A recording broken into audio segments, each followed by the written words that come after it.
Hey Jordan, so I'm going to show you how to access InGrade from the staff page. So if you just go to irvingisd.net and then you're going to click on staff, it'll prompt you to log in. I've already logged in, so you'll just type your username and your ID number, I believe, or whatever it was you set your password to when you got your login information. If for some reason you get stuck or confused, call me. Anyway, once you get logged in, you should be able to see your InGrade link. We're just going to click on that, and then you will log in through Teacher Access. Because I'm a curriculum writer, I use this one, but you will always make sure to click on the blue one. It'll prompt you to log in again.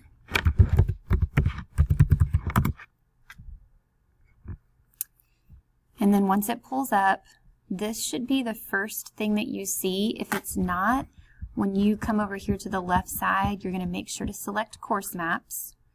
At that point, you're going to come over to the grade level and select 7th grade. And then you'll see 7th grade Science. It's just on its own since you don't have to worry about GT. So we'll click on 7th grade Science. And remember, we don't ever click on the actual unit name because that is not where all of our resources are located. The keyword is always the teacher overview. So for example, on your first unit, we'll select teacher overview here. As a curriculum writer, I'm going to suggest to you that we always read through unit summary first. That's going to give you everything you need to know as the teacher. Your prior and your future connections are going to link you vertically so that you're aligned from 6th grade and up to 8th grade. Big ideas are easy. Your essential questions, just so you know, when we take our district assessment at the 9-week mark, the district creates an assessment for us. There will be at least one open-ended question, and that could come from any of the units that it's covering from the essential questions section. It's also good discussion questions for you to start the day with or something like that with your kids. Your standards are going to be next, and these are extremely important because that's what we are supposed to uphold according to the state. There's pictures in there that relate to how each standard could possibly be done with the students. Keep going. Here's our vocabulary that we'll use with the kids. And then evidence of mastery. So they give you some warm-up ideas. They also give you some summative ideas. You can use these. You can create your own summative assessments, but it's just nice to be able to see what's already created for you. So then here is the heart of the activities that you're going to use. If you want to use anything from STEMscopes or McGraw-Hill, before you even click on any of the hyperlinks, you actually need to scroll back up. I know it's kind of confusing, but you are going to click on the left-hand side. Remember, we clicked on Course Maps in the very beginning. We're going to select STEMscopes, which is going to come up in a whole new window. So we'll hit STEMscopes. It's going to prompt you to log in. Because I've already logged in, it just did it automatically, but you're going to log in and you're not going to do anything else with the screen that comes up after you log in. You leave it alone, and we're going to go back to the InGrade tab here. The reason why you have to have STEMscopes logged in first is because it'll tell you that you don't have access if you come down here and click the blue links without having clicked STEMscopes and logged in.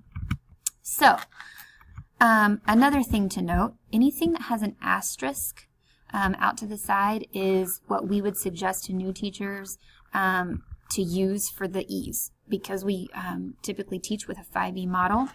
You can scroll down and see only the Elaborate and STEMscopes here has an asterisk, so I'm going to actually take you down for a new teacher to where most of the asterisks are.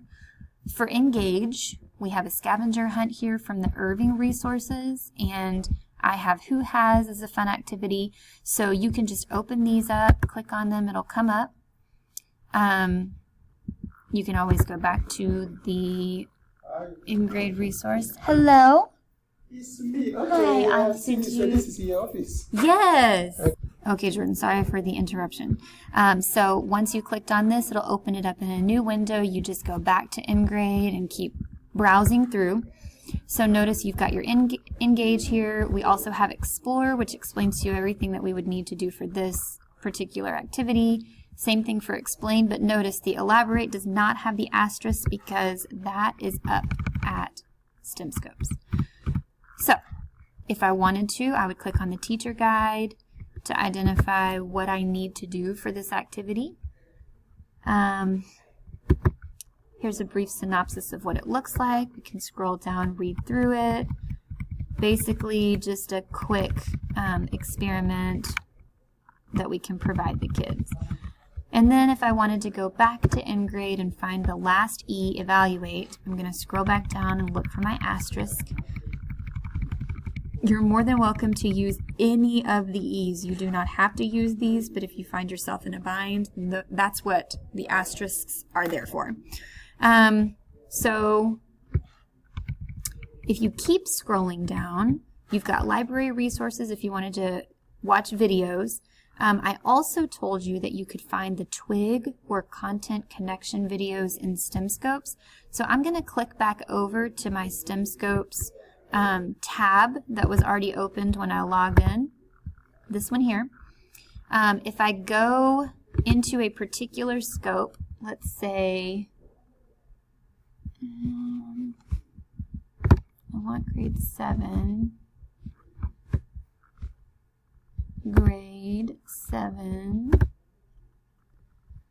and let's just go through energy flow. All of your content connection videos are going to be in the Explain section. That's just something you'll learn eventually. So notice Content Connections Video 1. If I click on it, it's going to give me the option to watch the video. But they also have a print version of the student activity.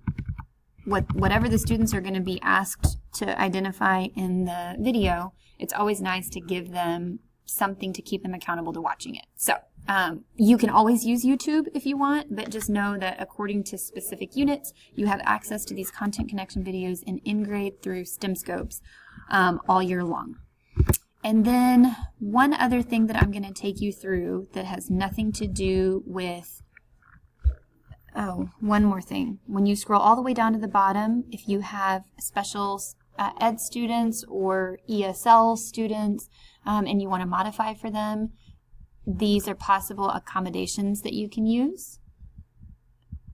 And you also have a reteach section down here. If your students didn't get it the first time, you can use anything in the reteach section as well.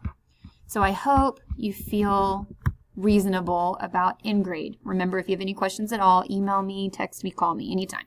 But I think it's also a good idea for me to show you not just InGrade, but something that we went over yesterday when you weren't here, having to do with the gradebook. I'm not going to take you through it, but I'm just going to show it to you because this is where you'll take attendance and grades.